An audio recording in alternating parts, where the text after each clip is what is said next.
ዛና አስጠለን ክብራትና ክብራን የአሉላ ፍሬው አማረ ቤተሰብ ያልሆናችሁም እንደምን አላችሁ? ይህንን ቪዲዮ የምትመለከቱ የተወደዳችሁ ሰላም ለእናንተ ይሁን በያላችሁበት ላለው ከሰሞነኛው ጉዳይ ጋር በተገናኘ አንዳንድ ሀሳቦችን ግልጥ አድርጌ ለማውራት ስለፈለኩ ነው በዚህ መድረክ የተገናኘ ነው።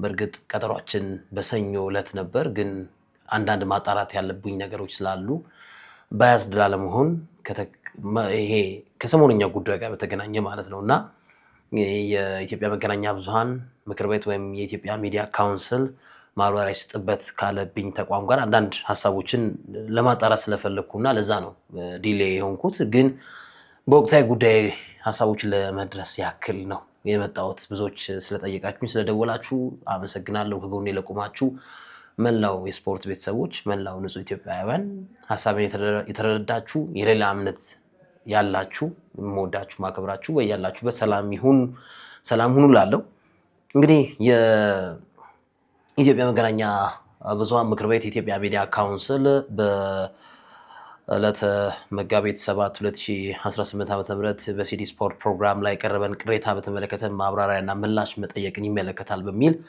ደብዳቤ ለትርታ ኤፍኤም 37.6 ልኳል። ለማስታወስ ያክል ነው እንግዲህ መገናኛ ብዙሃኑ በተለይ በጣቢያው የካቲት 17 2018 በሲዲ ስፖርት የቀጥታ ፕሮግራም ላይ በተላለፈው ይዘት ዙሪያ ለኢትዮጵያ መገናኛ ብዙሃን ምክር ቤት ቅሬታ ቀርቧል። በዕለቱ በነበረው ስርጭት ላይ ፕሮግራሙ ተባባሪ አዘጋጅ ጋዜጠኛ አሉላ ፍሬው ለትዳር የሚመርጣት ሴት ኦርቶዶክስ እምነት ተከታይና የማንቸስተር ዩናይትድ ደጋፊ መሆን አለባት በሚል በሰጠው አስተያየት ሚዲያን እንደ ግል ፍላጎት መግለጫ መድረክ በመጠቀሙ አድሏዊና ለጥላቻ መንገድ የሚከፍት ነው በሚል ቅሬታ ቀርቦበታል ይላል። ስለዚህ በዚህ ምክንያት በቀጣዮቹ 3 ቀናት ማብራሪያ ሰጥ የሚል ነው እና አንዳንድ ሀሳቦችን ላንሳ።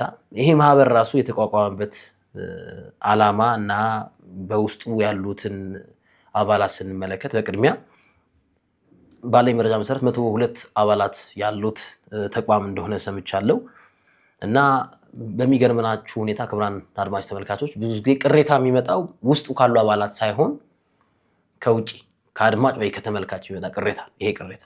ስለዚህ ሞሮፍ ወይ የማንቸስተር ደጋፊ ያልሆነ ወይ የኦርቶዶክስነት ያልሆነ ደጋፊ የእግር ኳስ ተመልካች ቅሬታ አቅርበዋል የሚል ግምት አለኝ እኔ እና ከአድማጭ የሚመጣ ግምቶች ይሄ ቅሬታዎችን የሚያስተናግድ ተቋም ትልቅ የሀገራችን የሚዲያ ፕላትፎርም ተከታዮች ያሉባቸው ሬዲዮ፣ ቴሌቪዥን ጣቢያዎች ያሉት ነው። 102 ተቋማት በውስጡ አሉ። 102 አባላት 102 አባላት አሉት እና ዓላማው ምንድን ነው?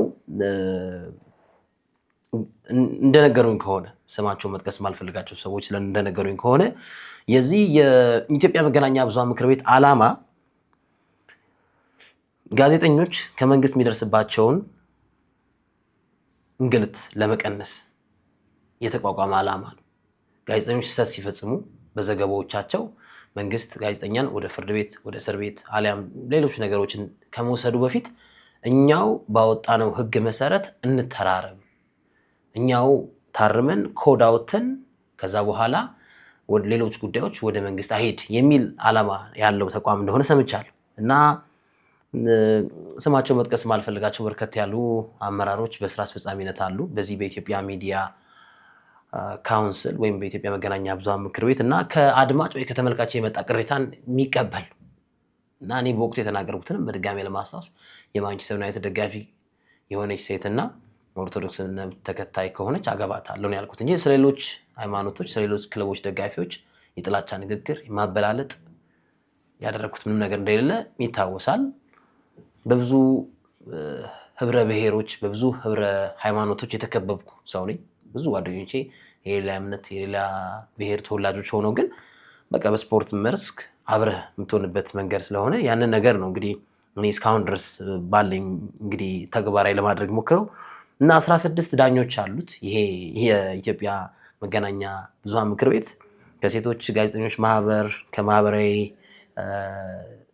የማህበራዊ ማህበር ከነሱ የተውጣጡ የአዲስ አበባና ንግድ ምክር ቤት፣ ከሃይማኖት ጉባኤ፣ ከሲቪል ማህበራት እና ከተለያዩ ማህበራት የተውጣጡ 16 ዳኞች አሉት። እንግዲህ ዳኞቹ ምን እንደሚሉ አላውቅም። ግን በድጋሚ መግለጽ የምፈልገው ነገር እኔ አሁንም ደግመዋለሁ፣ አየር ላይም ደግመዋለሁ፣ የትም ቦታ ደግመዋለሁ። የፈለገ ክስ መምጣት ይችላል። የፈለገ ጉዳዩን ለምን ካስ አይደርስም። አሁንም በእምነቴ እጸናለሁ። የሌሎች እምነቶችን አከብራለሁ፣ እወዳለሁ። ግን አሁንም የማንቸስተር ዩናይትድ ደጋፊና ኦርቶዶክስ እምነት ተከታይ ሴት ካልሆነች አላገባም የሚል ስታንድ አለኝ ስቲል አሁን ድረስ። እና አንድ ማጉላት የምፈልገው ነጥብ ምንድን ነው? ይሄ ኢንሲደንት ከተፈጠረ በኋላ በሀገራችን የሚዲያ ባለቤቶችና የሚዲያ ማናጀሮች ጋዜጠኞችን በጥበቃ የሚያስወጣት ልማድ አለ። ከዚህ ቀደም ነፍሱን ይማረውና ጋዜጠኛ፣ ደራሲ፣ የተለያየ ስራዎችን የሚከውን ልበለው በብዙ ነገሮች የሀሳብ ሰው ጋዜጠኛ ገነነ ሊብሮ ከአንድ ሬዲዮ ጣቢያ በጥበቃ እንዳትገባ ተብሎ ነበር፣ እናስታውሳለን። ሌሎችም ተብለዋል። እና ዓርብ ዕለት ይሄ ኢንሲደንት ይህንን ማብራሪያ ከሰጠው በኋላ የኢትዮጵያ መገናኛ ብዙሃን እኛ ስንወጋ አደጋ ሲደርስብን አቤት ያላለ ተቋም አሁን ራሱ ከአድማጭና ከተመልካች ራሱ ቢመጣ ይሄ ክስ ቫሊዲቲ የለውም፣ ለቅሬታም አያበቃም ብሎ መጨረስ የሚችለውን ነገር ነው። ደብዳቤ መጻፍ ስራ ሌላ ስራ የላቸውም ማለት ነው እስክትል ድረስ ብዙ ሰዎች ሌላ ስራ የላቸውም እስኪል ድረስ ታዝበዋቸዋል። እና ይሄ ኢንሲደንት ከተፈጠረ በኋላ የትርታ ኤፍኤም ጊዜያዊ ስራ አስኪያጅ ድምፁም ስላለ ያው ድምፁን መጠቀም ስላልፈለግኩ ነው እንጂ ድምፁ በእጃችን ይገኛል። ቃል በቃል ከዚህ ኢንሲደንት በኋላ ትርታ ላይ ባክፋይር አድርጓል። እምነትና እምነትን የማጋጨት ስራን የሰራኸው ብዙ ዩቲዩበሮች ይህን መረጃ ተቀባብለውታል በሚል ወይኔ ወይ አንተ ስራ እንለቃለን የሚል ቃላቸውን በስልክ ነግረውኛል። ቅዳሜ የበርንማውዝና ዓርብ ዕለት ነው። ዓርብ ዕለት የበርንማውዝና የማንቸስተርን ጨዋታ ለማስተላለፍ ወደ ስቱዲዮ ሳቀና ስቱዲዮ በማቀናበት ሰዓት ስቱዲዮ ከገባው በኋላም በጥበቃ አሉላ አይገባም፣ ግርማቸውና ሶፎንያስ ብቻ ይግቡ የሚል ትዕዛዝን አስተላልፈዋል። እኚህ የትርታ ኤፍኤም ስራ አስኪያጅ እንግዲህ ምንም ያልኩት ነገር የለም። ባክፋይር አድርጓል፣ ትርታ ኤፍኤም ላይ ባክፋይር አድርጓል ይሄ ጉዳይ እምነትና እምነትን ያጋጨው ብላ ኃላፊዋ፣ በነገራችን ላይ የትርታ ኤፍኤም ባለቤት በተለያዩ በጎ ተግባሮች የሚታወቁ ናቸው። የራይድ ባለቤት የትርታ ኤፍኤም ባለድርሻም ከፍተኛ ባለድርሻ ያላቸው ግለሰብ ይታወቃሉ። ወይዘሮ ሳምራዊት ለተለያዩ እምነቶች ድጋፋቸውን ሲያደርጉ ምናምን እመለከታለሁ በበጎነት። እነ ግርምሽ አሉ፣ እነ ሶፊ አሉ፣ እነ ውቤ አሉ። እነዚህ እንዳሉ ሆነው እና ስራ አስኪያጇ ወይዘሮ ሳራ ሞገስ ትባላለች። እኚህ ግለሰብ ስቱዲዮ እንዳትገባ በጥበቃ እስከ ማባረር ደርሳ ነበር። ግን ምስጋና ለወንድሞቼ ለነ ግርምሽ እና ለሶፊ አሉላ ማይገባ ከሆነ እኛም ስቱዲዮ አንገባም፣ ስራውንም አንሰራም፣ እንወጣለን፣ ለቀን እንወጣለን በማለታቸው ምክንያት የዛን ጨዋታ ዩናይትድን ከበርንማውዝ አስተላልፌያለሁ። እና ይሄ ተለምዷል እንደ ካልቸር።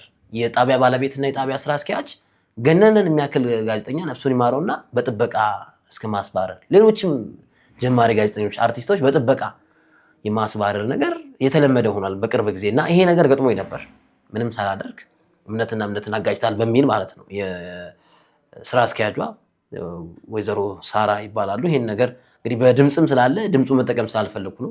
ሌሎች ክሶችን መክሰስ ያደርጉታል ብዬ ስለማስብ ሬዲ ነኝ፣ ለሱ ሬዲ ነኝ። ለክሶቹ ምላሽ ለመስጠት ችግር የለም። ግን የሰውን ድምፅ አላግባብ መጠቀም ወንጀልም ስለሆነ ይህንን በራሴ ቁጭ አደርገዋለሁ። እና ይሄ ኢንሲደንት ከተፈጠረ በኋላ በነ ግርማቸው ብርታት ነው፣ በነ ሶፎንያስ ብርታት፣ በጓደኞቼ በወንድሞቼ ብርታት ነው እንጂ ስቱዲዮ አትገባም ብላኝ ነበር በስልክ። ወይኔ እለቃለሁ ወይ አንተ ትለቃለህ የሚል ምላሽ ሰጥተውኝ ነበር ስራ አስኪያጇ። እኔም ሲዲ ስፖርት ነው ትርታ ኤፍኤም ተደማጭነት እንዲያገኝ ከፍተኛ ሚና የተጫወተው። አንቺ ከለቀቅሽ ትለቂያለሽ፣ እኔ ግርምሽ ሶፊ ማንን ላይ ሰው ነን የሚል ምላሽ ነው የመለስኩት። እና አንዳንዴ በሚዲያ ያሉ አለመግባባቶችን በወረቀት መፍታት ይቻላል፣ ቁጭ ብሎ ተነጋግሮ መፍታት ይቻላል፣ ግልጽ ነው። እና ዘለህ የአንድ ሬዲዮ ጣቢያ ጊዜያዊ ማናጀር ስለሆንክ በጥበቃ ጋዜጠኛን ማስፈራር ሌላ ወንጀል፣ ሌላ ኢንቴንሽን። ባይ ዘ ዌይ ክቡራን አድማጮች፣ ያው የጆብ ሴክሬት ነው። ሁሉም ጣቢያ ላይ የራሱ ጥሩ ጎን አለ፣ መጥፎ ጎን አለ። ያንን ለአደባባይ መስጠት ራሱ ልክ አይደል። ግን አንድ ምሳሌ ለመስጠት ያክል አንድ የሬዲዮ ስራ አስኪያጅ ስራውን በአግባቡ መከወን አለበት ብዬ አስባለሁ። ለምሳሌ በቅርብ ጊዜ በአሻም ቴሌቪዥንና በትርታ ሬዲዮ ይሰራ የነበረው ተባባሪ አዘጋጅ ሶፎንያስ ዋሲሁን ከኢትዮጵያ ወግና ከኢትዮጵያ ስርዓት በወጣ መልኩ ያፈነገጠ ተግባርን ሲሰራ ተገኝቷል የሚል ጥርጣሬ መጣ። በዛ ኢንሲደንት አሻም ቴሌቪዥን ወዲያው ደብዳቤ ጻፈ። አግደነዋል ጉዳዩ እስኪጣራ ድረስ ጋዜጠኛ ሶፎንያስ ዋሲሁን። ትርታ ኤፍኤም ግን ይህን ነገር አላደረገም። እንግዲህ ጋዜጠኛው ተጠርጥረዋል፣ ድምጾች ተይዘዋል፣ አልተወነጀልም፣ አልተረጋገጠም። ግን አትሊስት የሆነ መግለጫ ያስፈልጋል እንደ አንድ ስራ አስኪያጅ፣ እንደ አንድ ቶፕ ሌቭል ላይ እንዳለ ሰው እና ያንን አልተደረገም። ያልተደረገበት ምክንያት የስራ አስኪያጇ ድክመት ነው። ብራንዲንጋችን ዝቅ ይላል፣ ባክፋይር ያደርጋል የሚሉት አማረኛል። አሁንም እኔ በሰራሁት ቪዲዮ ላይ እምነትን ከእምነት የማያጋጭ ሐሳቤን ባንጸባረቁበት ዕለት ስቱዲዮ እንዳትገባ የሚል ማስፈራሪያ በጥበቃ እኔን ለማስወጣት የተደረገ ሙከራ ነበር። ይሄ ማለት ትርታ ኤፍኤምን አይወክልም፣ ስራ አስኪያጇን ብቻ ላይ በጣም እነ ግርምሽ፣ እነ ሶፊ፣ እነ ውብሸት ሌሎችም ባለሙያዎች ያሉበት ትልቅ ቤት ነው። ግን ስራ አስኪያጅ ደግሞ አንተን ነው ፕሮቴክት ማድረግ ያለብህ ብዬ አስባለሁ። እና ስራ አስኪያጇ ድምፅም ስላለኝ ማውጣት ስለማልፈልግ ነው አንተ ትቀጥላለህ ወይ እኔ እለቃለሁ የሚል ሀሳባቸውን አንስተዋል። ከዚህ ኢንሲደንት በኋላ ለምን ይህን ነገር ይፋ አደረግ በሚል ማለት ነው። እኔ ሲጀመር ባለጉዳዩ እኔ ነኝ ማብራራት ያለብኝ። በእርግጥ በሌተር የሚወጣት ያለበት በሬዲዮ ጣቢያ ሊሆን ይችላል፣ ግን ባለጉዳዩ እኔ ነኝ። ምክር ቤቱም ደግሞ የሰራው ስራ ልክ ስላልሆነ ለቅሬታ የሚበቃ ነገር ስላላመጣ ያን ነገር ዲስክራይብ ማድረግ አለብኝ። ሚዲያ ኢዝ ፎር ዘ ስቴት ይባላል። ስለዚህ ያን ነገር ነው ዲስክራይብ ለማድረግ የሞከርኩት። አሁንም ደግሞ አለው የሁሉንም እምነት ተከታዮች ማከበር ሰው ነኝ፣ ግን የራሴ እምነት ደግሞ ከፍ ይልብኛል እምነት ስላለኝ ማለት ነው። አሁንም የማንቸስተር ዩናይትድ ደጋፊ እና የኦርቶዶክስ እምነት ተከታይ ያልሆነ ሴት አላገባም። 1 ሚሊዮን ክስ መክሰስ ይቻላል። ሲጀመር እኛ ሀገር የጋዜጠኞች ማህበር ምናምን የለም። የማህተብና ቲተር ስላለ ብቻ ሰው ላይ ክስ ማውጣት ቅሬታ ማብራሪያ ማለት አይቻልም። ብዙ ጊዜ ለምን ስንበደልም የለም። ለምሳሌ ትናንትና የኢትዮጵያ እግር ኳስ ፌዴሬሽን መግለጫ ሰጠ።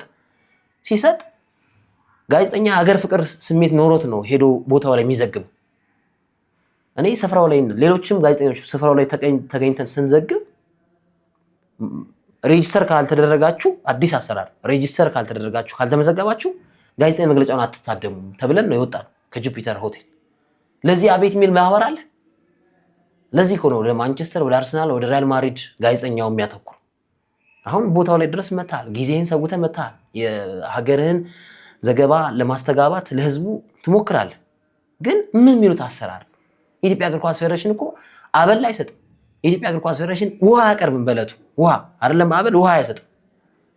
ትርፉ እኮ ዛቻና ማስፈራሪያ ነው። ትርፉ ጥላቻን ለምን ሀቅ ዘገባችሁ በሚል ማለት እና ቦታው ላይ ምዝገባ ካላከናወናችሁ አትዘግቡም የተባሉ ብዙ ጋዜጠኞች አሉ።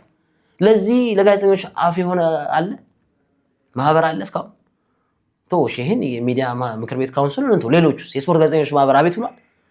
ናቲንግ ሳይለንት ነው። ቦታው ድረስ ሰው ሄዶ አዲስ አሰራር ነው፣ ለቀጣይ ተመዝገቡ። አሁን ግን መረጃውን አጋሩ። የኢትዮጵያ ብሔራዊ ቡድን እኮ የኢትዮጵያ እግር ኳስ ፌዴሬሽን አይደለም እኮ የኢትዮጵያ ህዝብ ነው።